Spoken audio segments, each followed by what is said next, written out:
الله وبركاته.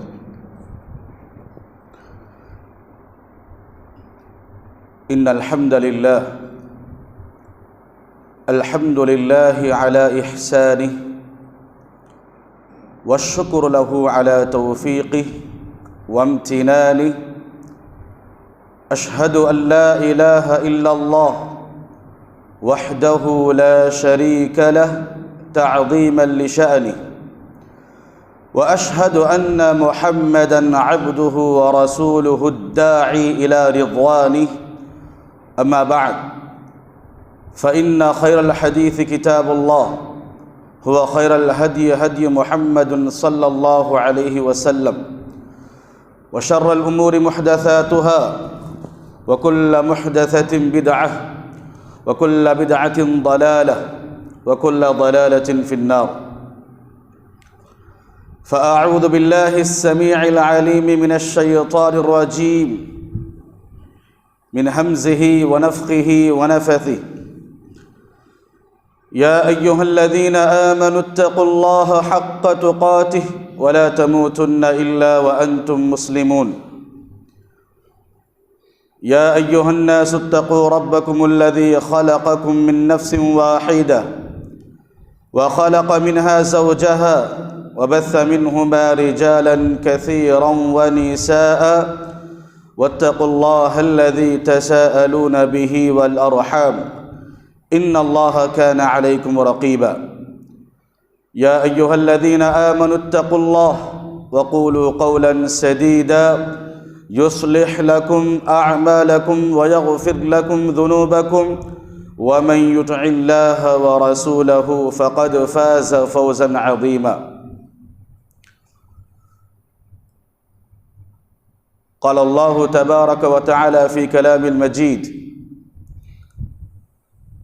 إن الله يأمركم أن تؤدوا الأمانات إلى أهلها، وإذا حكمتم بين الناس أن تحكموا بالعدل، إن الله نعم ما يعظكم به، إن الله كان سميعا بصيرا.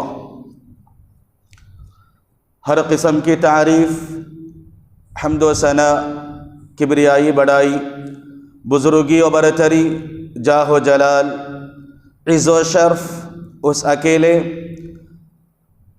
خالق کائنات، مالک ارض و سما اللہ رب العزت کے لیے لائق و زیبا سزاوار ہے۔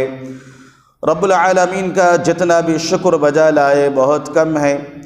درود و سلام ہو تمام انبیاء پر، خصوصاً آخری نبی احمد مجتبی محمد مصطفیٰ نبی عربی حضرت محمد صلی اللہ علیہ وسلم پر۔ محترم دوستوں، بزرگوں، نوجوان ساتھیوں، خواتین اسلام، ابھی میں نے آپ حضرات کے سامنے سورۃ النساء کی ایک آیت تلاوت کی ہے۔ اس آیت میں اللہ رب العالمین کا ارشاد ہوا: ان اللہ یأمرکم ان تؤدوا الامانات الی اہلها۔ اللہ تبارک و تعالی تمہیں حکم دیتا ہے، تمہیں آگاہ کرتا ہے، یہ حکم جاری کرتا ہے، امانتوں کو ان کے حقداروں تک پہنچا دو، امانتوں کو ان کے حقداروں تک پہنچا دو۔ ان اللہ نعم ما یعظکم بہ، اللہ تبارک و تعالی کیا ہی بہترین نصیحت کر رہا ہے۔ ان اللہ کان سمیعا بصیرا، اللہ رب العالمین خوب دیکھنے والا اور خوب جاننے والا اور سننے والا ہے۔ میرے بھائیوں، اللہ رب العالمین کی اس آیت کی تفسیر میں مفسرین اکرام رحمۃ اللہ علیہم اجمعین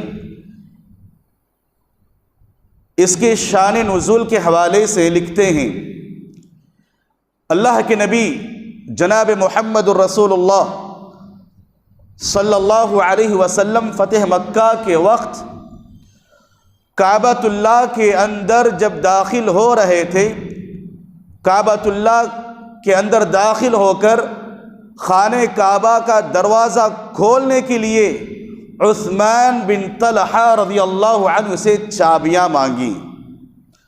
عثمان بن طلحہ رضی اللہ عنہ سے خانہ کعبہ کے دروازہ کھولنے کے لیے اللہ کے نبی صلی اللہ علیہ وسلم نے چابی مانگی۔ اس وقت اللہ رب العالمین نے آسمان سے وحی نازل کیا، کہا کہ پیغمبر اپنی ضرورت مکمل ہونے کے بعد جب اپنے کام سے فارغ ہو جاؤ گے تو یہ چابی عثمان بن طلحہ کو واپس کر دینا۔ کیوں کہ یہ اسلام سے پہلے زمانے جاہلیت سے ہی یہ ان کا قبیلہ، ان کے خاندان کے لوگ اور ان کے قبیلے سے چلتا آ رہا ہے، یہ کعبۃ اللہ کے رکھوالی تھے، کعبۃ اللہ کے رکھوالی تھے، چابی سنبھال رہے تھے۔ اسی لیے اللہ کے نبی صلی اللہ علیہ وسلم کو حکم ہوا جیسے ہی آپ کا کام ہو جائے تو چابی عثمان بن طلحہ رضی اللہ عنہ کو واپس کر دیں۔ ان اللہ یأمرکم ان تؤدوا الامانات الى اہلها وَإِذَا حَكَمْتُمْ بَيْنَ النَّاسِ أَن تَحْكُمُوا بِالْعَدْلِ۔ اللہ رب العالمین حکم جاری کرتا ہے کہ حقداروں تک تم امانت پہنچاؤ، اور جب کبھی بھی لوگوں کے درمیان انصاف کا معاملہ آ جائے تو انصاف کیجیے، لوگوں کے درمیان فیصلہ کرنے کا معاملہ آ جائے تو انصاف کے ساتھ آپ معاملہ کیجیے۔ یہ اللہ رب العالمین نصیحت کرتا ہے۔ چابی ایک امانت ہے، اس کو سنبھالنا ایک عہدہ ہے، ایک منصب ہے۔ خانہ کعبہ کی چابی کو سنبھالنا ایک عہدہ ہے، ایک منصب ہے، ایک ذمہ داری ہے۔ اللہ رب العالمین نے قرآن مجید کے اندر عہدہ اور منصب، ذمہ داری کو امانت سے تعبیر کیا، امانت سے تعبیر کیا۔ ان اللہ یأمرکم ان تؤدوا الامانات الى اہلها۔ میرے بھائیوں، آئیے ہم دیکھتے ہیں کہ اسلام کی نگاہ میں، مذہب اسلام میں کسی بھی منصب کی، کسی بھی عہدے کی، اور مذہب اسلام کوئی بھی عہدیدار ہو اور کسی بھی قسم کا عہدہ ہو، مذہب اسلام کی نظر میں کیا ہے، مذہب اسلام اسے کیسے دیکھتا ہے، شریعت اسے کس نگاہ سے دیکھتی ہے عہدہ اور منصب کو، چاہے وہ حکومت کا عہدہ ہو، چاہے وہ کسی مسجد کا ہو، کسی مدرسے کا ہو، کسی تنظیم کا ہو، کسی جماعت، کسی جمعیت کا ہو، چھوٹے سے چھوٹے تنظیم سے لے کر بڑے سے بڑے تنظیم تک، چھوٹی سی چھوٹی جماعت سے لے کے جمعیت تک، کوئی صدر ہیں، کوئی سیکریٹری ہیں، کوئی خازن ہیں، کوئی ممبر ہے، تو ان تمام چیزوں کو اسلام کی نگاہ، کیسی نگاہ سے، شریعت کس نگاہ سے دیکھتی ہے، کیا حکم ہے؟ اسلام کے اندر عہدے کی، منصب کی بڑی اہمیت ہے۔ اسلام کے اندر عہدے کی اور منصب کی بڑی اہمیت ہے۔ اسی لیے اللہ رب العالمین نے پیغمبروں کو، جن کے ذمے میں ایک مشن تھا، جن کے ذمے میں ایک مشن تھا اللہ کے بندوں کو راہ راست پر لانا، جہنم سے بچانا، جنت کے اندر لے جانا، یہ انبیاء اکرام کی ذمہ داری تھی۔ اسی لیے اللہ رب العالمین نے انہیں بچپن سے ہی ان کی تربیت کیا، انبیاء اکرام کی بچپن سے ہی تربیت کیا، اور ہمیں بھی یہی حکم دیتا ہے اسلام کہ جس کو آپ صدر بنا رہے ہیں یہ جانچ لیں، دیکھ لیے کہ اس کے اندر مسجد کے صدر بننے کی قابلیت ہے یا نہیں۔ مدرسے کا جس کو آپ ذمہ دار ٹھہرا رہے ہیں یہ دیکھ لیں کہ اس کے اندر مدرسہ چلانے کی قابلیت ہے یا نہیں۔ جس آدمی کو تم سیکرٹری بنا رہے ہو وہ دیکھ لے کہ اس کے اندر قابلیت اور صلاحیت ہے یا نہیں سیکرٹری بننے کی۔ اللہ رب العالمین نے بچپن سے ہی انبیاء کرام کی تربیت کی۔ اللہ کے نبی صلی اللہ علیہ وسلم نے فرمایا اس دنیا کے اندر جتنے بھی انبیاء اور رسول مبعوث کیے گئے ہر نبی رسول نے بکریاں چرائی ہیں، بچپن میں بکریاں چرائی ہیں۔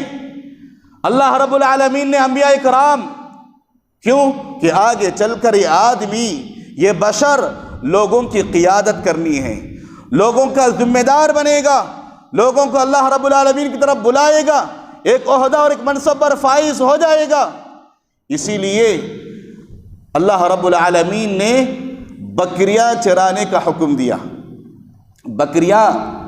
بکریوں کی ایک اللہ رب العالمین انبیاء کرام کو ذمہ داری دے کر قیادت کی صلاحیت ان کے اندر پیدا کرنا چاہتا ہے۔ کیوں؟ بکری ایسا جانور ہے جس کو چرانے کے لیے بڑا صبر چاہیے، بڑا تحمل چاہیے، قوت برداشت چاہیے۔ غصے والا انسان بکریاں نہیں چرا سکتا۔ اسی لیے لوگوں کی رہبری کے لیے، لوگوں کی رہنمائی کے لیے، لوگوں کی قیادت کے لیے، امیر کے لیے انسانوں کو کیا چاہیے؟ صبر چاہیے، تحمل چاہیے، قوت برداشت چاہیے۔ انسان کے اندر بہت سارے صفات درکار ہیں، بہت سارے صفات درکار ہیں۔ جو بھی قیادت سنبھالنا چاہتا ہے، کمانڈنگ کرنا چاہتا ہے تو اس کے اندر یہ صفات ہو۔ صبر چاہیے، اس کے پاس تحمل چاہیے، قوت برداشت چاہیے، اور اس کے بعد بصارت چاہیے، دور اندیشی چاہیے، اور اس کے پاس تحمل، جرأت مندی، بہادری، شجاعت، یہ تمام چیزیں ایک قائد کے اندر ہونی چاہیے۔ میرے بھائیوں یاد رکھیے یہ عہدہ، یہ منصب ایک بہت بڑی ذمہ داری ہے۔ جہاں ذمہ داری ہے وہاں امانت بھی ہے۔ اگر آپ کے پاس کوئی چیز، کسی سلسلے میں کوئی بھی عہدہ آپ کے پاس آ رہا ہے، کوئی بھی منصب آپ کے پاس آ رہا ہے، تو آپ اس عہدے کو قبول کرنے سے پہلے دیکھ لیں کہ اس عہدے کو قبول کرنے کی استطاعت میرے اندر ہے یا نہیں۔ اس عہدے اور اس منصب کے پورے تقاضوں کو پورا بجا لاؤں گا، ان تقاضوں پر پورا اتروں گا یا نہیں، یہ دیکھ لیں۔ اگر کوئی انسان یاد رکھیے عہدے کو صرف عزت کے خاطر قبول کرنا چاہتا ہے، اعزاز کے ساتھ قبول کرنا چاہتا ہے کہ میں صدر بنوں گا تو میرے نام کے ساتھ صدر کا لقب لگے گا، میں خازن بنوں گا تو میرے نام کے ساتھ خازن کا لقب لگے گا، میں سیکرٹری بنوں گا تو میرے نام کے ساتھ سیکرٹری کا لقب لگے گا۔ اگر انسان عزت کے خاطر، اعزاز کے خاطر اگر عہدہ منصب کو قبول کرنا چاہتا ہے، یاد رکھیے مسلم کی حدیث ہے، اللہ کے نبی صلی اللہ علیہ وسلم نے فرمایا انہا ندامہ وخزی۔ اللہ کے نبی صلی اللہ علیہ وسلم نے کہا کہ یہ امانت اور عہدہ و منصب ایک ایسی چیز ہے، کل قیامت کے دن عہدہ قبول کرنے والا آدمی اگر عہدوں کے تقاضوں کو پورا نہیں کرے گا، عہدوں کے مطابق پورا عمل نہیں کرے گا، تو یہ عہدہ کل قیامت کے دن اس کے لیے رسوائی کا باعث بنے گا، اللہ کے نبی صلی اللہ علیہ وسلم نے کہا انہا امانہ وخزی وندامہ، یہ عہدہ اور منصب امانت ہیں، جہاں امانت ہیں، اور کل قیامت کے دن عہدے داروں کے لیے یہ بہت بڑا رسوائی اور ذلت کا سبب بنے گا، ذلت کا سبب بنے گا۔ یہ معمولی چیز نہیں ہے عہدہ اور منصب۔ انسان اعزاز حاصل کرنے کے لیے، عزت حاصل کرنے کے لیے آج عہدہ اور منصب کو قبول کر رہا ہے، جبکہ اس کے بارے میں اللہ کے نبی صلی اللہ علیہ وسلم نے کیسی باتیں بتایا۔ اور اللہ کے نبی صلی اللہ علیہ وسلم نے کہا کہ لِكُلِّ غَادِرٍ لِوَاء يَوْمَ الْقِيَامَةِ، لِكُلِّ غَادِرٍ لِوَاء يَوْمَ الْقِيَامَةِ، کل قیامت کے دن ہر عہدے دار و منصب دار جو دغا باز تھا، جو دھوکے باز ہیں، جو اپنے ماتحتوں کے ساتھ دھوکہ کیا کرتا تھا، ایسے دھوکے باز عہدے دار کو اللہ رب العالمین اس کے پاس ایک جھنڈے کو رکھے گا، ایک جھنڈا گھڑا دے گا، اور جتنے بھی مخلوق ہیں دیکھیں گے یہ ایسا آدمی ہے، یہ وقت کا بادشاہ ہے، یہ وقت کا خلیفہ ہے، یہ کسی مسلمانوں کا ذمہ دار رہا ہوگا جو دھوکہ اور فریب سے کام لیا ہے، دھوکہ اور فریب سے کام لیا ہے، مکار ہیں، اپنے ماتحتوں کے ساتھ دھوکہ دیا کرتا تھا۔ ایسے آدمی کو لوگ پہچانیں گے، مخلوق پہچانیں گے، یہ کسی دنیا کے اندر کوئی بادشاہ یا وقت کا خلیفہ یا مسلمان یا کسی جماعت و جمعیت کا ذمہ دار رہا ہوگا، آج اس کے ساتھ ایسا جھنڈا لگا ہوا ہے۔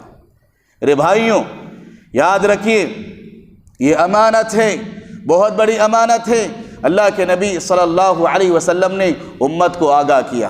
اللہ کے نبی صلی اللہ علیہ وسلم کے بارے میں آتا ہے اگر کسی کے اندر عہدہ قبول کرنے کی صلاحیت ہو تو اللہ کے نبی صلی اللہ علیہ وسلم باقاعدہ اسے کیا کرتے تھے؟ آگے بڑھاتے تھے، ہمت افزائی کر کے آگے بڑھاتے تھے کہ ان کے اندر عہدہ قبول کرنے کی صلاحیت ہے۔ اگر کسی کے اندر عہدہ قبول کرنے کی صلاحیت نہیں رہتی تو اللہ کے نبی صلی اللہ علیہ وسلم آگے بڑھ کے منع کیا کرتے تھے، ہوشیار رہو، کبھی عہدہ قبول نہیں کرنا، عہدہ قبول نہیں کرنا۔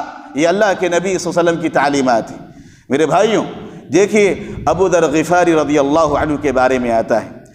ابو ذر غفاری رضی اللہ عنہ جلیل القدر صحابی، عظیم المرتبہ صحابی، اللہ کے نبی صلی اللہ علیہ وسلم نے ابو ذر غفاری رضی اللہ عنہ کے بارے میں کہا یا ابا ذر انی اراک ضعیف فلا تتولى على اثنین۔ اے ابو ذر میں تمہیں کمزور دیکھ رہا ہوں۔ کمزور کس اعتبار سے؟ مزاج کے اعتبار سے، جسمانی اعتبار سے کمزور نہیں، مزاج کے اعتبار سے میں تمہیں کمزور پا رہا ہوں، کمزور دیکھ رہا ہوں۔ میری نصیحت حاصل کرنا، میرا مشورہ حاصل کرنا یہ ہے کہ اگر تمہیں دو آدمیوں پر بھی تمہیں کوئی عہدہ ملتا ہے، دو آدمیوں کا بھی اگر تمہیں کوئی ذمہ داری ملتی ہے تو تم اس ذمہ داری کو قبول نہیں کرنا۔ اللہ اکبر۔ دو آدمیوں پر بھی اگر تمہیں کوئی ذمہ داری دیتا ہے، کوئی عہدہ دیتا ہے تو میں تمہیں کمزور پا رہا ہوں، تم عہدہ قبول نہیں کرنا۔ کسی کے اندر قابلیت نہیں ہوتی تو اللہ کے نبی صلی اللہ علیہ وسلم منع کیا کرتے تھے، اور اسی طریقے سے اگر کسی کے اندر قابلیت ہوتی اللہ کے نبی صلی اللہ علیہ وسلم خوش ہو کر اسے خوشی سے آگے بڑھاتے، ہمت افزائی کر کے آگے بڑھاتے تھے۔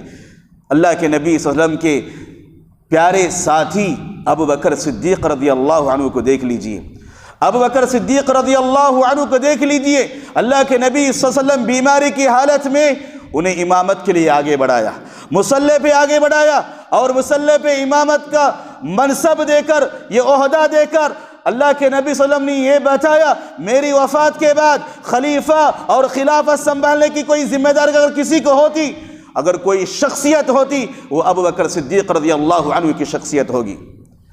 اللہ کے نبی صلی اللہ علیہ وسلم باقاعدہ طور پر کسی کے اندر عہدے کی قابلیت دیکھتے، صلاحیت دیکھتے تو اللہ کے نبی صلی اللہ علیہ وسلم باقاعدہ آگے بڑھاتے تھے۔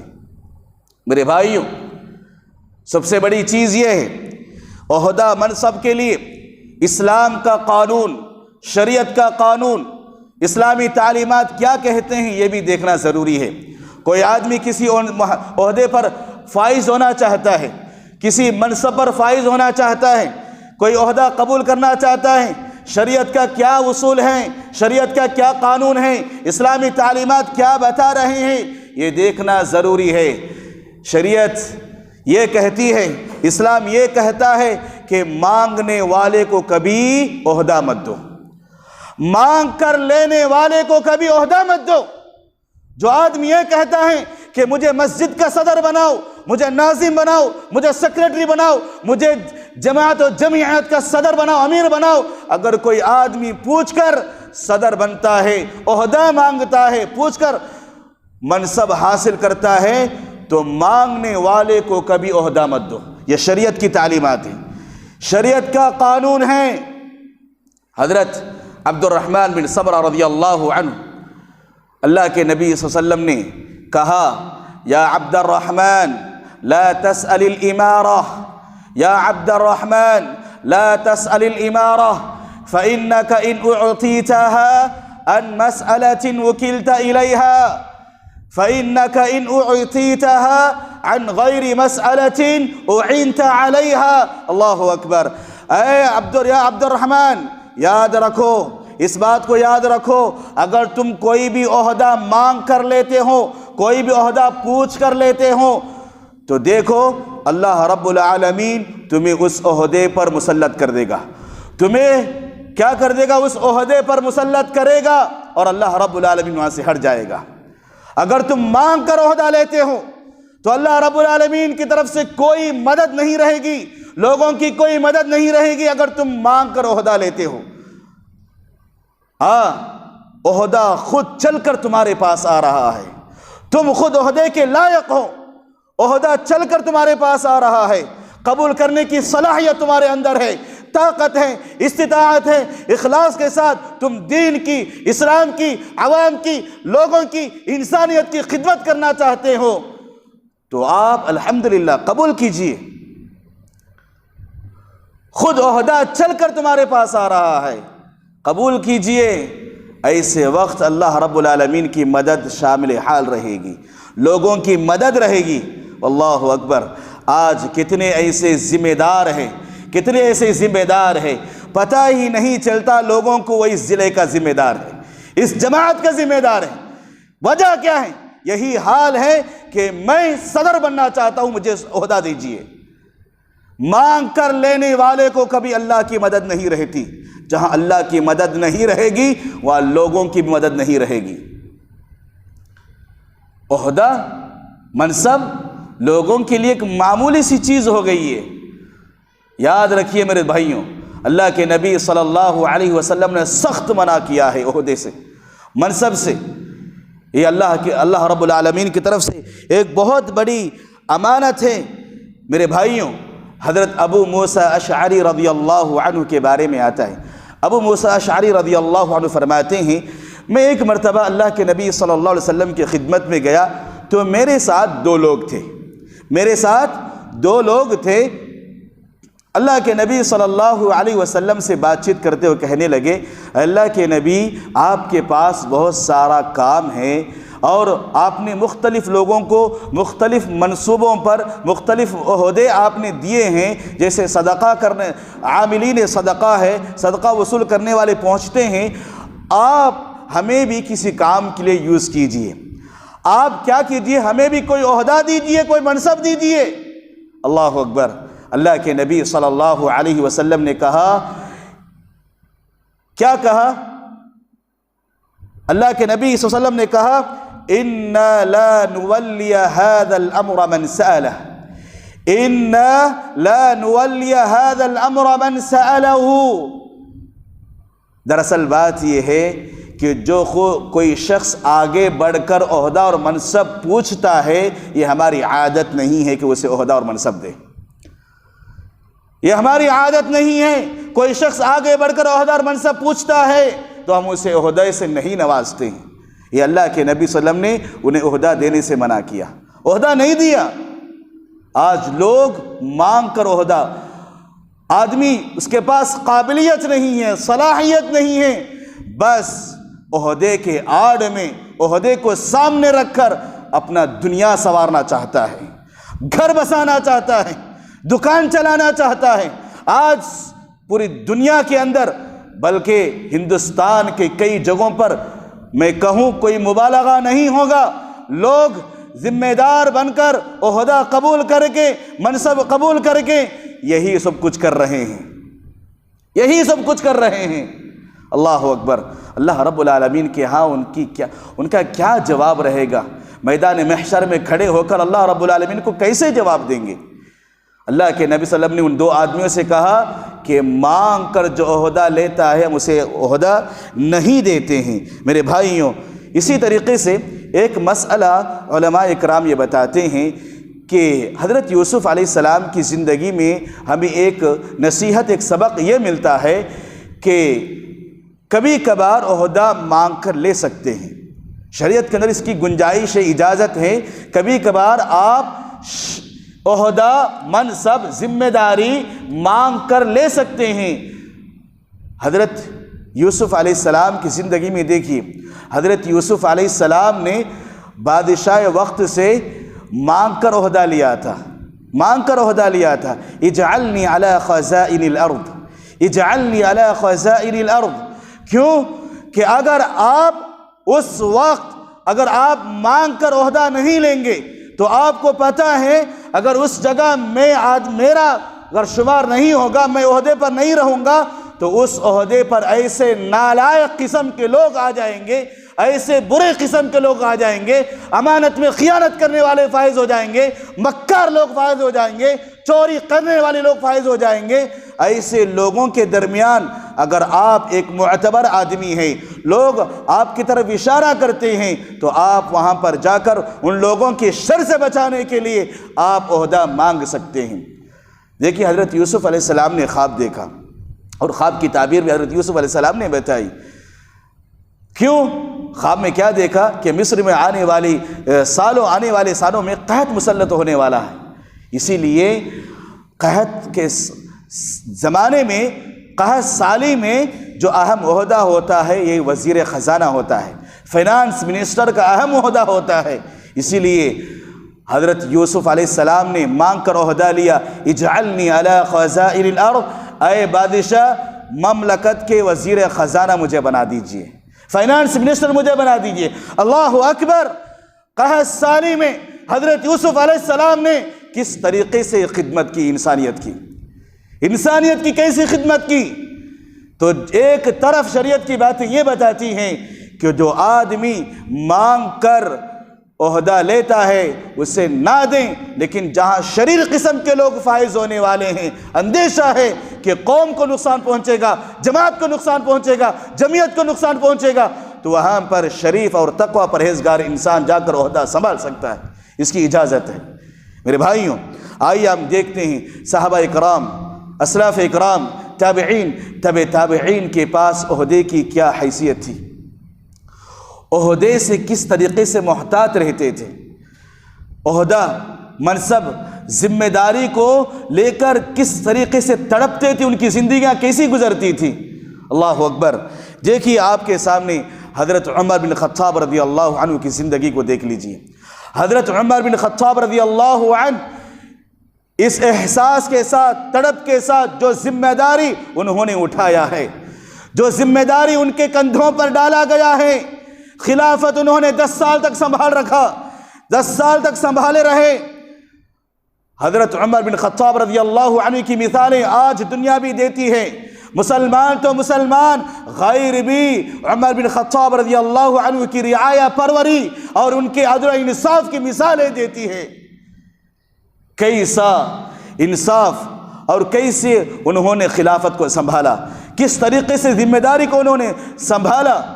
حضرت عمر بن خطاب رضی اللہ عنہ کے بارے میں آتا ہے، آخری وقت ہیں، موت قریب ہیں، لوگ آ رہے ہیں اور تسلی دے رہے ہیں، لوگ آ رہے ہیں عمر بن خطاب رضی اللہ عنہ کو تسلی دے رہے ہیں اور ان کے بے مثال حکمرانوں کی باتیں بتا کر خوشخبریاں دینے لگے، بشارت سنانے لگے۔ حضرت عمر بن خطاب رضی اللہ عنہ لوگوں کے ان باتوں کو دیکھ کر، ان خوشخبریوں کو دیکھ کر انہوں نے ایک بات کہی، ان کا احساس کہتا تھا، انہوں نے کہا کہ میرے بھائیوں، تم تو مجھے بشارت دے رہے ہو، مجھے خوشخبری سنا رہے ہو، لیکن کل قیامت کے دن میدان محشر میں اللہ رب العالمین کے سامنے میں کھڑا ہو جاؤں اور یہ اعلان ہو لا لی ولا علی، لا لی ولا علی، عمر بن خطاب عہدے کو سنبھالنے میں، خلافت کی ذمہ داری سنبھالتے ہوئے نہ کسی اجر ثواب کے مستحق ہے، نہ کسی ثواب و عقاب کے مستحق ہے، تو میں سمجھوں گا میں کامیاب ہو جاؤں گا۔ میں اپنے خلافت کو سنبھالنے میں، مجھے اگر کوئی اللہ رب العالمین کی طرف سے یہ اعلان آ جائے کہ عمر بن خطاب اپنی خلافت کو سنبھالنے میں کسی اجر ثواب کے مستحق ہے، نہ کسی عذاب و عقاب کے مستحق ہے۔ اللہ اکبر، کتنی امانت کے ساتھ انہوں نے ذمہ داری کو نبھایا، کیا تقویٰ تھا ان کے پاس، کیسی دینداری تھی، کس احساس کے ساتھ، کس تڑپ کے ساتھ انہوں نے خلافت کو سنبھالا۔ 1 سال 2 سال نہیں میرے بھائیوں، 10 سال۔ غیر مسلم رعایا بھی آج ان کی مثالیں پیش کرتی ہے۔ اگر خلافت ہو، سلطنت ہو، تو عمر جیسا ہو، عمر جیسا ہو۔ اللہ رب العالمین نے صحابہ کرام کو جنت کی بشارت دے دی، اور عمر بن خطاب رضی اللہ عنہ 10 مبشرہ میں ان کا نمبر ہے۔ پھر بھی آخرت میں اللہ رب العالمین کے سامنے کھڑے ہو کر جواب دہی کا احساس۔ یہ معاملہ اپنے سلسلے میں ہی نہیں بلکہ اولاد کے سلسلے میں بھی ہے۔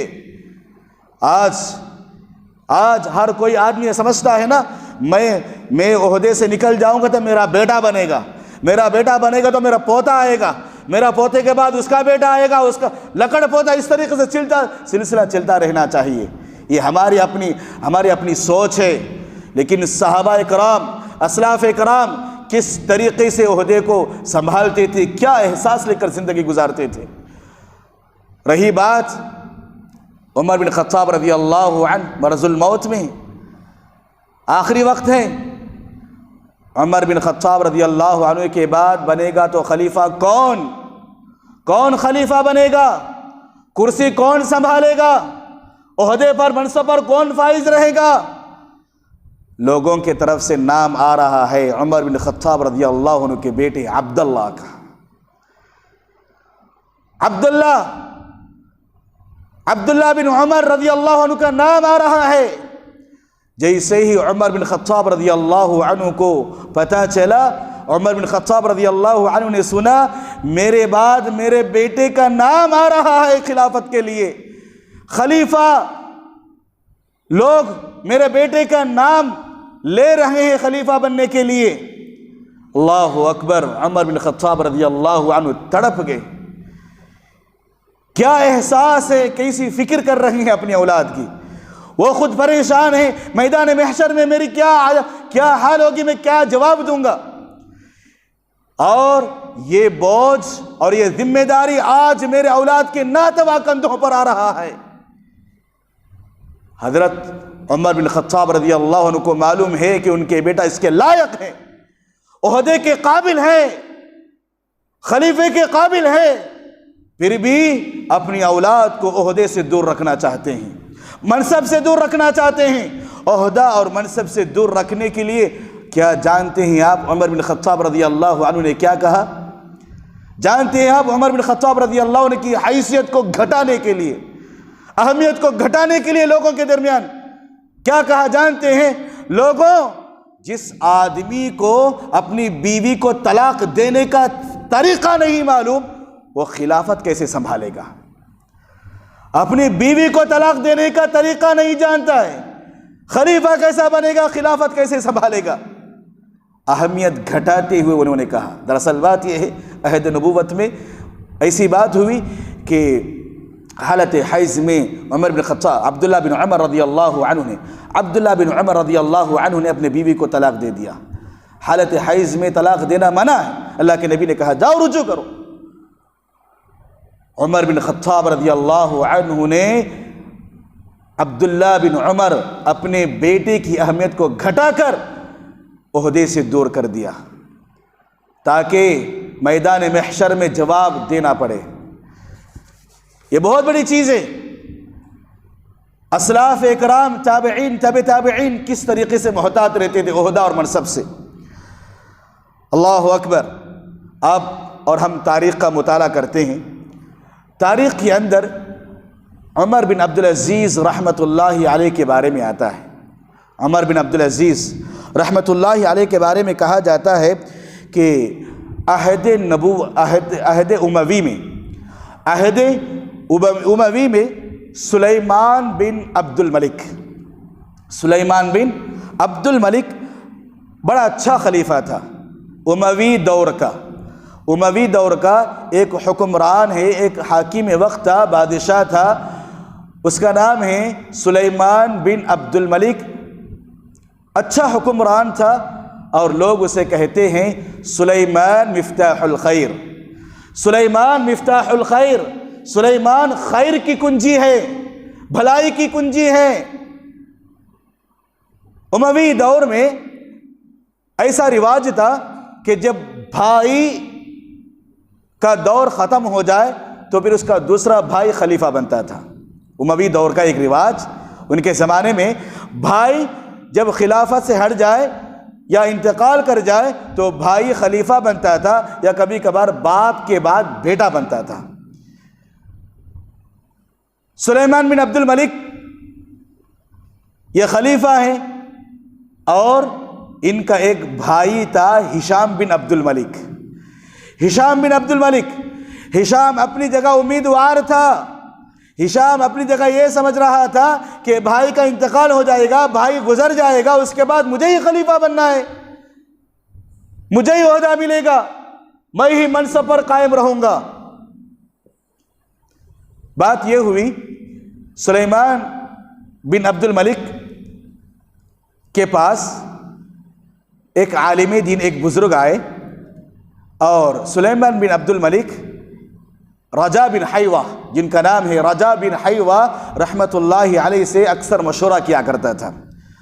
وقت کا بادشاہ خلیفہ ہے سلیمان بن ملک، یہ اکثر مشورہ کیا کرتا تھا رجا بن حیوہ رحمۃ اللہ علیہ سے۔ رجا بن حیوہ رحمۃ اللہ علیہ نے سلیمان بن ملک جو وقت کے خلیفہ تھے انہیں ایک مشورہ دیا، اے بادشاہ سلامت، ایک مشورہ ہے، ایک فیصلہ ہے، آپ کر گزریے، اللہ کے پاس آپ بہت کچھ پائیں گے۔ ایک فیصلہ ہے، ایک مشورہ ہے، اس پر عمل کیجئے، آپ اللہ کے بعد بہت کچھ پائیں گے۔ کیا بات ہے؟ کہا کہ اے سلیمان، آپ کے بعد خلیفہ کے لیے عمر بن عبدالعزیز کو نامزد کر دیجئے۔ آپ کے بعد کسی کو خلیفہ ہے؟ عمر بن عبدالعزیز کا نام لکھ دیجئے، امیدوار بھائی ہے، ہشام بن ملک ہے، میں ہی بنوں گا۔ یہ مشورہ سلیمان بن عبد الملک کو پسند آ گیا، بادشاہ کو پسند آیا، اور اس نے ایک خط لکھوایا اور لکھوا کر اسے بند خلیفے میں رکھ دیا۔ رکھنے کے بعد تمام خاندان قبیلے والے کو مسجد کے اندر جمع فرمایا۔ جمع ہونے کے بعد کہا سب سے عہد و پیمان لیا۔ سلیمان بن عبد الملک سب سے عہد و پیمان لیا، کہا کہ وعدہ کرو میرے انتقال کے بعد، میری وفات کے بعد تم اس آدمی کو خلیفہ بناؤ گے جس کا نام میں نے اس لیٹر کے اندر نامزد کر دیا ہے، اس خط کے اندر میں نے جس کا نام لکھا ہے اس کو آپ کیا کرو گے؟ خلیفہ بناؤ گے، خلیفہ مان لو گے۔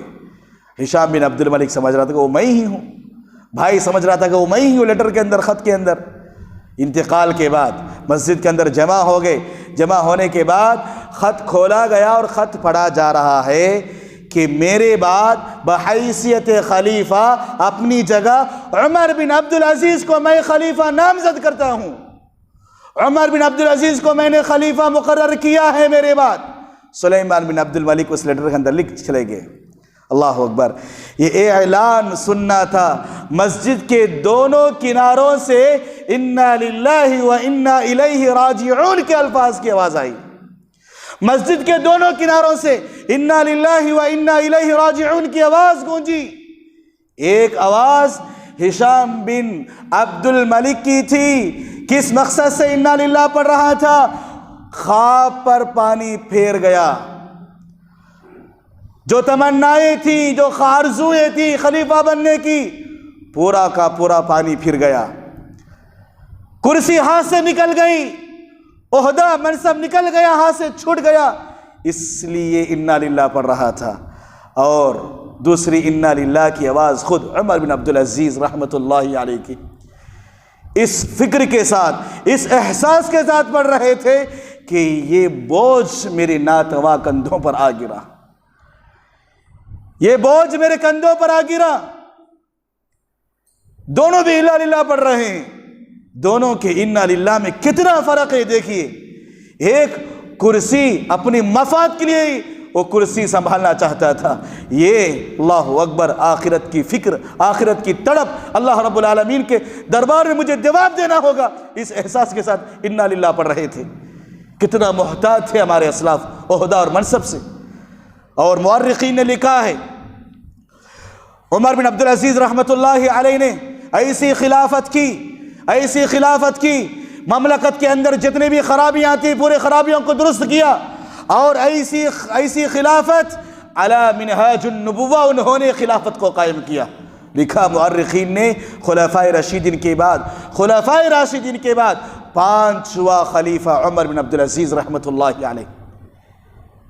کیسے اسلاف تھے، یہ تصویریں سب کیوں بتانا پڑ رہا ہے، یہ باتیں مجھے آج کیوں کہنا پڑ رہا ہے کہ آج ہمارا مطمع نظر کیا ہے عہدہ اور منصب کا، ہمارے اسلاف کا مطمع نظر کیا ہے عہدہ منصب کا، وہ کس ذریعے کے کیسے سنبھالتے تھے عہدے کو، اور آج ہم کس طریقے سے سنبھال رہے ہیں عہدے کو۔ میرے بھائیوں، عہدہ بہت بڑی امانت ہے، بہت بڑی ذمہ داری ہے۔ اس ذمہ داری کے بارے میں باز پرس اللہ رب العالمین بات کرے گا، پوچھے گا، یہ ایسی چیز نہیں ہے۔ اسی لیے جو کوئی بھی عہدہ سنبھالنے کا ارادہ رکھتا ہے وہ دیکھ لے کہ میرے اندر قابلیت ہے یا نہیں، صلاحیت ہے یا نہیں، میں پورے تقاضوں پر اتروں گا یا نہیں۔ اگر نہیں اترتا ہوں تو مجھے یہ عہدہ ضرورت نہیں ہے، اس عہدے کی مجھے ضرورت نہیں ہے۔ اسلاف اکرام کی زندگیاں ہمارے لیے آئیڈیل ہیں، نمونہ۔ میرے بھائیوں یاد رکھیے، یہ بہت بڑی امانت ہے۔ جہاں اللہ کے نبی جناب محمد رسول اللہ صلی اللہ علیہ وسلم نے عہدے کے سلسلے میں ایسی باتیں بتائی ہیں، اسلاف کس طریقے سے محتاط رہتے تھے عہدے کے سلسلے میں، منصب کے سلسلے میں، وہیں اللہ کے نبی صلی اللہ علیہ وسلم نے خوشخبریاں سنائی ہیں، خوشخبریاں سنائی ہیں اس عہدیدار، اس منصبدار، اس عہدیدار اور اس منصبدار اور اس خلیفہ، اس بادشاہ کو اللہ کے نبی صلی اللہ علیہ وسلم نے خوشخبریاں سنائی ہیں۔ اللہ کے نبی صلی اللہ علیہ وسلم نے فرمایا کہ المقصدون علی منابر من نور عن یمین الرحمن، عہدے پر فائز ہے، عہدہ ہے، منصبدار ہے، عہدیدار اور منصبدار رہتے ہوئے اپنے ماتحتوں کے ساتھ انصاف کا برتاؤ کرتا ہے۔ اللہ اکبر، انصاف کا معاملہ کرنے والا، اپنے ماتحتوں کے حق کو پورا حق ادا کرنے والا، ایسے عہدیدار کے لیے اللہ کے نبی صلی اللہ علیہ وسلم نے خوشخبریاں سنائی ہیں، اور رحمان کے دائیں جانب نور کے ممبروں پر فائز کیے جائیں گے۔ کتنی بڑی خوشخبری کی بات ہے۔ اور اللہ کے نبی نے وہی یہ بتایا، سبعۃ یظلھم اللہ فی ظلہ یوم لا ظل الا ظلہ۔ کل قیامت کے دن اللہ رب العالمین ان 7 خوش نصیبوں میں سے ایک خوش نصیب آدمی وہ بھی ہوگا جس کو اللہ رب العالمین اپنے عرش کے سائے جگہ دینے والا ہے۔ وہ آدمی ہوگا، وہ خوش نصیب امام عادل، انصاف پرور، انصاف پسند بادشاہ، انصاف کرنے والا بادشاہ۔ کتنی خوشخبری اللہ کے نبی صلی اللہ علیہ وسلم نے بتائی۔ جہاں وعیدیں ہیں، جہاں ذلت اور رسوائی ہے، جہاں ایک منصب پر فائز کردہ آدمی اپنے منصب کو پہچانتے ہوئے، اپنی ذمہ داری کو پہچانتے ہوئے اگر عہدے کے تقاضوں کو پوری طریقے سے اپنائے گا تو اللہ کے نبی صلی اللہ علیہ وسلم کی خوشخبریوں کو پائے گا۔ بتانے کی بات یہ ہے، جو آدمی مانگ کر عہدہ لیتا ہے اسے کبھی عہدہ نہیں دینا چاہیے۔ مانگ کر عہدہ لینے والا کیا سمجھتا ہے؟ ایک اعزاز سمجھتا ہے، ایک عزت سمجھتا ہے۔ اگر جس کے پاس عہدہ چل کر جائے وہ عہدہ کو اعزاز نہیں بلکہ ذمہ داری سمجھتا ہے، ذمہ داری سمجھتا ہے۔ اسی لیے جو آدمی مانگ کر عہدہ لیتا ہے اسے کبھی بھی، اور یہ شریعت کا بھی قانون ہے، شریعت کی تعلیمات ہے کہ اسے کبھی بھی آپ عہدے پر فائز نہ کریں۔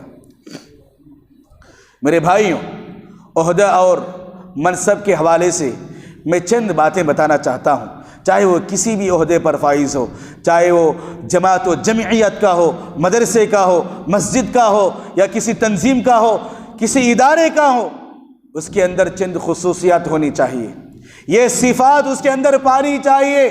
اگر اس کے اندر یہ صفات نہیں ہے تو وہ آدمی عہدے کے لائق نہیں ہے۔ پہلی صفت یہ ہے کہ اس کے اندر اخلاص کا جذبہ ہو، اخلاص ہو، اخلاص اللہ رب العالمین کی خوشنودی کے لیے، جس کے اندر کسی قسم کے مفادات نہ ہو، اس کے ذاتی مفادات نہ ہو، دنیا بسانے کے لیے، دنیا سنوارنے کے لیے عہدہ نہ ہو۔ اور دوسری خصوصیت، جو بھی عہدیدار رہے گا، جو بھی منصب پر فائز رہے گا، اس کے اندر عاجزی ہونی چاہیے، ملنساری، ہمدردی۔ میرے استاد محترم حافظ عبدالعظیم عمری مدنی حفظہ اللہ نے ایک مرتبہ نصیحت کرتے، ذمہ داروں کو نصیحت کرتے ہوئے کہا کہ ذمہ دار ایسا ہو کہ ذمہ دار ہمدرد ہو۔ ہمدرد ایسا چھوٹا معنی نہیں ہے، ہمدرد کا معنی تھوڑی بہت تکلیف پہنچے تو اس کا جائزہ لینے کے لیے پہنچے، اسے کہتے ہیں ہمدرد۔ آج ہمدرد یہ معنی لیا جائے تو سب سے پہلے جو مسجدوں کے سنبھالنے والے، محراب و منبر کے جو امام رہیں گے، ان کی کیا حالات ہیں، کیا حالات ہیں ان کی۔ آج افسوس کے ساتھ کہنا پڑتا ہے، کسی قسم کی ہمدردی نہیں ہے آج علماء کے ساتھ، ائمہ کے ساتھ، جو دین کی خدمت کرنے والے ہیں، دین کو پھیلانے والے، ایسے لوگوں کے ساتھ کئی بار ایسا دیکھا گیا ہے۔ کتنے ایسے ظالم عہدیدار رہیں گے جو علماء پر ظلم کرتے رہے ہیں، علماء پر ظلم کر رہے ہیں۔ کس طریقے سے؟ اگر وہ مارتا بھی نہیں ہوگا، ڈانٹتا بھی نہیں ہوگا، گالی گلوچ تو نہیں کرتا ہوگا، تو تنخواہ کے معاملے میں تنخواہ کٹ کرتے ہوئے اس کے ظلم کرتے ہیں۔ بھائیوں یاد رکھیے، میرا مسئلہ نہیں ہے، میں بھی امام ہوں، ایسی بات نہیں ہے، پوری علماء، پورا ائمہ کی طرف سے میں بات کر رہا ہوں کہ آج مہنگائی سب کے لیے ایک ہی مہنگائی ہے، کسی کے لیے کم، کسی کے لیے زیادتی نہیں ہے۔ ہمدرد آپ ہیں تو سب سے پہلے جو مصلی، جو امامت کو سنبھال رہا ہے، اس کے حوالے سے آپ ہمدرد بن جائیے۔ اس کی بھی فیملی ہے، اس کی بھی زندگی ہے، اس کی بھی جائز مقاصد ہے، جائز تمنا ہے۔ ایسی تنخواہیں آج مل رہی ہیں کہ علماء کی جائز خواہشات بھی پوری نہیں ہو رہی ہیں۔ کہاں آئیں گے ایسے علماء؟ آج کتنے مدارس سے کتنے طلبہ فارغ ہو رہے ہیں، کہاں جا رہے ہیں؟ آج بھی فون آتے ہیں کہ اس مسجد کے لیے امام کی ضرورت ہے۔ آپ واٹس ایپ سے، اگر آپ سوشل میڈیا سے تعلقات رکھتے ہیں تو سوشل میڈیا کے اندر کتنے ایسے میسج آتے ہیں کہ فلاں گاؤں کے لیے امام کی ضرورت ہے، فلاں بستی کے لیے امام کی ضرورت ہے، تاہم قیام کے ساتھ اتنی تنخواہ دی جائے گی، 20,000 25,000 بھی لگا رہے ہیں، لیکن کوئی عالم جانے کے لیے تیار نہیں ہے۔ کیوں؟ ہمدرد نہیں مل رہا ہے۔ ہمدردی بہت بڑی چیز ہے، ملنساری، نرم مزاجی، خوش کلامی۔ جس آدمی کے بعد بات کرنے کا سلیقہ نہیں ہے، بات کرنے کا ادب نہیں ہے، وہ چھوٹی سی چھوٹی چیز کے لیے بھی صدر نہیں بن سکتا، چھوٹی چیز کی چھوٹی جماعت کا بھی وہ امیر اور صدر بننے کے لائق نہیں ہے۔ اسلام ایسے آدمی کو اجازت نہیں دیتی جس کے پاس بات کرنے کا سلیقہ نہیں ہے۔ ناز ہے طاقت گفتار پہ آج انسانوں کو، ناز ہے طاقت گفتار پہ انسانوں کو، بات کرنے کا سلیقہ نہیں نادانوں کو۔ اللہ رب العالمین اللہ کے نبی صلی اللہ علیہ وسلم کے بارے میں آیت نازل کرتے ہوئے کہا وَلَوْ كُنْتَ فَظًّا غَلِيظَ الْقَلْبِ لَانفَضُّوا مِنْ حَوْلِكَ فَبِمَا رَحْمَةٍ مِّنَ اللَّهِ لِنْتَ لَهُمْ وَلَوْ كُنْتَ فَظًّا غَلِيظَ الْقَلْبِ لَانفَضُّوا مِنْ حَوْلِكَ۔ اے محمد، اللہ رب العالمین کا بے انتہا فضل و کرم ہے کہ آپ لوگوں کے بارے میں نرم مزاج واقع ہوئے ہیں، آپ کا دل نرم ہے، نرم مزاج آپ واقع ہیں۔ اگر آپ سخت کلام کرنے والے ہوتے، سخت مزاج کے ہوتے، سخت دل کے ہوتے، جو آپس میں جو صحابہ تھے کبھی چھڑ جاتے، کبھی دور ہو جاتے، آپ سے دور بھاگ جاتے۔ اسی لیے عہدے پر فائز رہنے والا آدمی، منصب، ذمہ دار آدمی، اس کی خصوصیت، پہلی خصوصیت اخلاص، دوسری خصوصیت ملنساری، عاجزی، انکساری، ہمدردی، یہ بہت ضروری ہے۔ اگر انسان کے پاس ہمدردی نہیں ہے وہ کسی عہدے کو قبول کرنے کے لائق نہیں ہے۔ اسی طریقے سے تیسری چیز یہ ہے کہ انسان اپنی ذمہ داری کا احساس لے کر جیے۔ ہر عہدے دار، میں بھی کسی کہا میرے حوالے محراب و منبر ہے، میرے حوالے امامت ہے، تو میری ذمہ داری یہ ہوگی کہ میں لوگوں کو کس طریقے سے صحیح باتیں بتاؤں۔ میری ذمہ داری یہ ہے کہ لوگوں کو صحیح کتاب و سنت کی طرف بلاؤں، یہ میری ذمہ داری ہے۔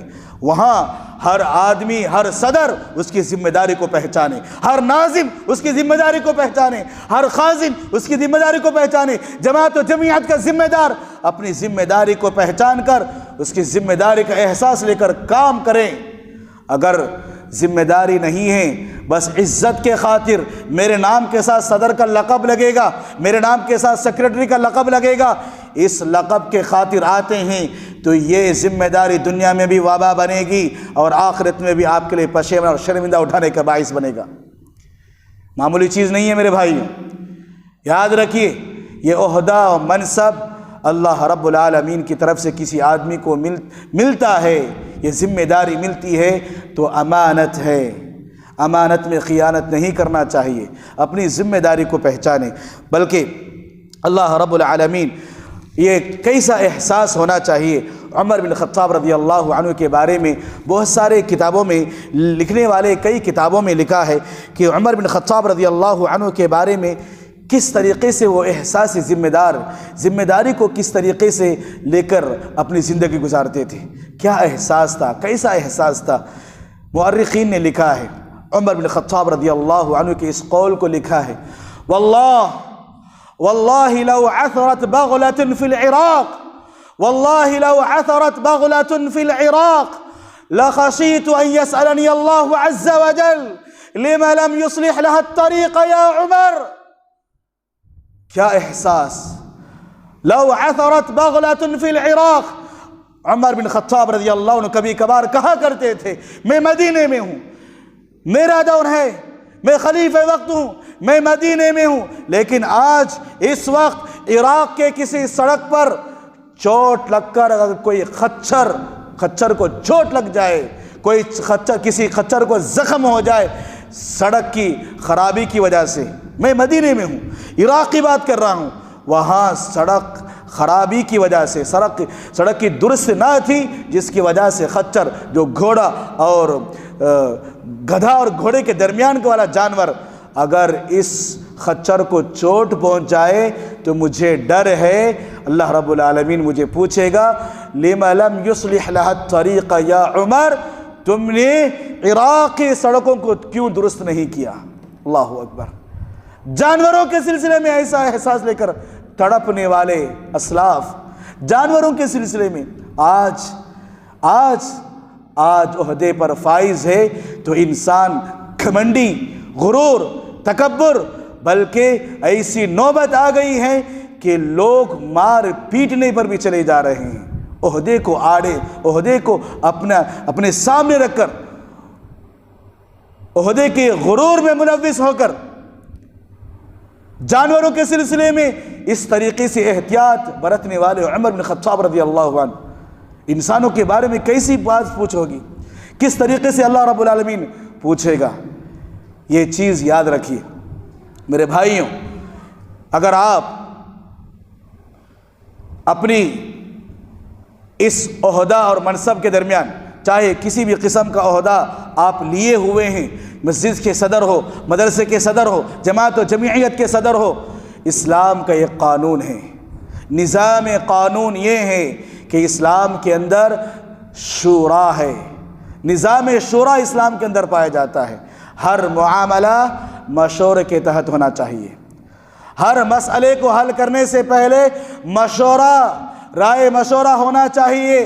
مسجدیں ترقی کرتی ہیں مشوروں کے ساتھ، ادارے ترقی کرتی ہیں مشوروں کے ساتھ، جماعتیں جمعیتیں ترقی کرتی ہیں مشوروں کے ساتھ۔ میں آپ کو بتاؤں، آسمان سے اللہ رب العالمین نے وحی نازل کرتے ہوئے کہا وَشَاوِرْهُمْ فِي الْأَمْرِ، اے محمد ہر معاملے میں صحابہ کرام سے مشورہ کیجئے، ہر معاملے میں صحابہ کرام سے مشورہ کیجئے۔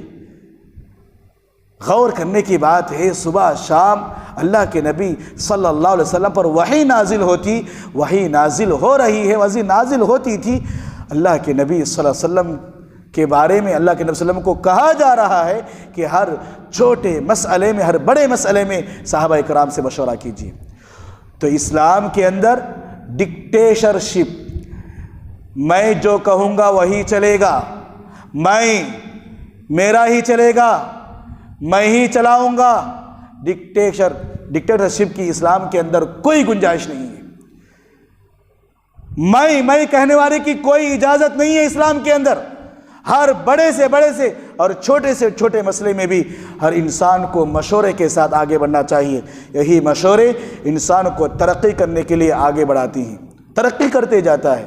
میرے بھائیوں، ایک بات یاد رکھیے، عہدہ اور عہدے کے سلسلے میں اللہ کے نبی صلی اللہ علیہ وسلم نے ایک پیشین گوئی قیامت کے قریب، قیامت کی علامتوں میں سے، قیامت کی نشانیوں میں سے ایک نشانی یہ بتایا۔ اللہ کے نبی نے کہا اذا وسد الامر الى غیر اہلہ فانتظر الساعہ۔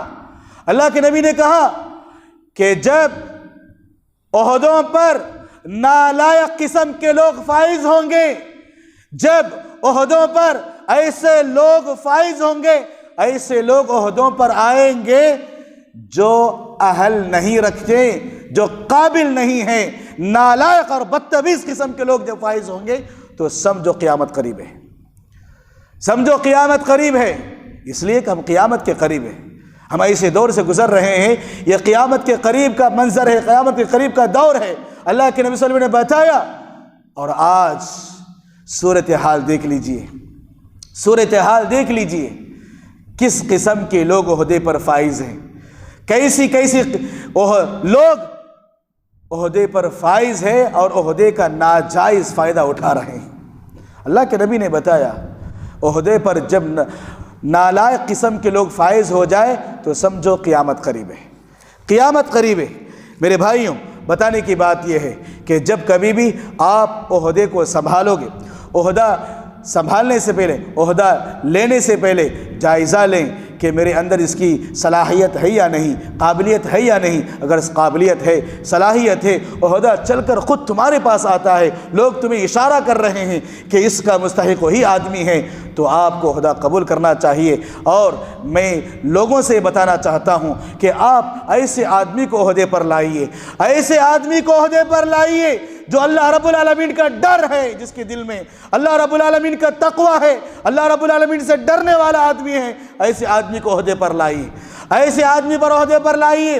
اگر آپ ایسے لوگوں کو عہدے پر نہیں لائیں گے، اگر آپ کا ووٹ کا استعمال غلط ہوتا ہے، ایسے لوگوں کے لیے آپ ووٹ دیتے ہیں جن کی زندگیاں خیانتوں سے بھری ہوئی ہیں، جن کی زندگیاں مکاریوں سے بھری ہوئی ہیں، جن کی زندگیاں حرامی زندگی میں بسی ہوئی ہیں، ایسے لوگوں کو آپ ووٹ دے کر عہدے پر فائز کرتے ہو تو اس کے اندر آپ بھی شریک جرم رہیں گے، اللہ کے پاس تمہیں بھی جواب دینا پڑے گا۔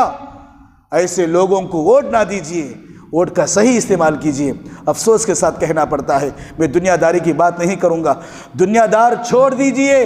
آج دین کے اندر، شریعت کے اندر، آج جماعت و جمعیتوں کے اندر اس طریقے سے سیاست اور پالیٹکس داخل کیا جاتا ہے کہ دنیا دار بھی جھک مارے۔ لا حول ولا قوت الا باللہ۔ کیا ترقی کرے گی جماعت؟ دنیا دار بھی شرمائے، ایسی سیاست، ایسی پالیٹکس کرتے ہیں، رسا کشی کرتے ہیں عہدوں کو پانے کے لیے۔ اسلاف اکرام کیسی احتیاط کرتے تھے، کیسے محتاط رہتے تھے عہدوں سے۔ آج ہر کوئی ذمہ داری، عہدہ، منصب کے چکر میں پڑا ہوا ہے کہ عہدہ اگر ہے تو عزت ہے، اگر نہیں ہے تو کوئی عزت نہیں ہے۔ ایسی باتیں نہیں ہیں۔ میں نے آپ کے سامنے حالات کے تقاضے کے مطابق، حالات جو ہمارے سماج میں چل رہی ہیں، ان کو مد نظر رکھتے ہوئے چند باتیں میں نے بتایا ہیں۔ اللہ کے نبی نے کس طریقے سے وعیدیں بتائی اور اسی طریقے سے اسلاف اکرام کس طریقے سے محتاط رہتے تھے۔ یہ عہدہ، منصب، ذمہ داری بہت بڑی امانت ہے۔ اس امانت کو جو اٹھائے گا وہی اٹھانا چاہیے، اگر غیر اگر اٹھائیں گے تو آج جو صورتحال بنی ہوئی ہے ایسے ہی صورتحال بنے رہے گی۔ اللہ رب العالمین سے دعا ہے کہ رب العالمین مجھے اور آپ کو سنی ہوئی باتوں پر عمل کرنے کی توفیق عطا فرمائے۔ اے اللہ آج جماعت و جمعیتوں کے اندر جو روڑی قسم کے لوگ، گنڈے قسم کے لوگ داخل ہوئے ہیں، ایسے شر پسند لوگوں سے ہماری حفاظت فرما، جماعت کی حفاظت فرما۔ اے اللہ اسلاف نے جماعت و جمعیت کے لیے کتنی محنتیں کیے ہیں، ان کی قربانیاں کیسی تھیں، ان تمام قربانیوں کو پس پشت ڈال کر آج عہدوں کے ساتھ، ذمہ داریوں کے ساتھ کھلواڑ کیا جا رہا ہے۔ اے اللہ اسلاف جس طریقے سے محتاط رہتے تھے ہمیں بھی عہدہ اور منصب سے محتاط رہنے کی توفیق عطا فرما۔ اگر عہدہ اور منصب ملتا ہے، اگر ہم کسی چیز کے ذمہ دار ہیں، اللہ اس ذمہ داری کو اپنے دل میں جگاتے ہوئے، اس ذمہ داری کا احساس لاتے ہوئے صحیح مقصد کے تحت کام کرنے کی توفیق عطا فرما۔ آمین۔ السلام علیکم ورحمۃ اللہ وبرکاتہ۔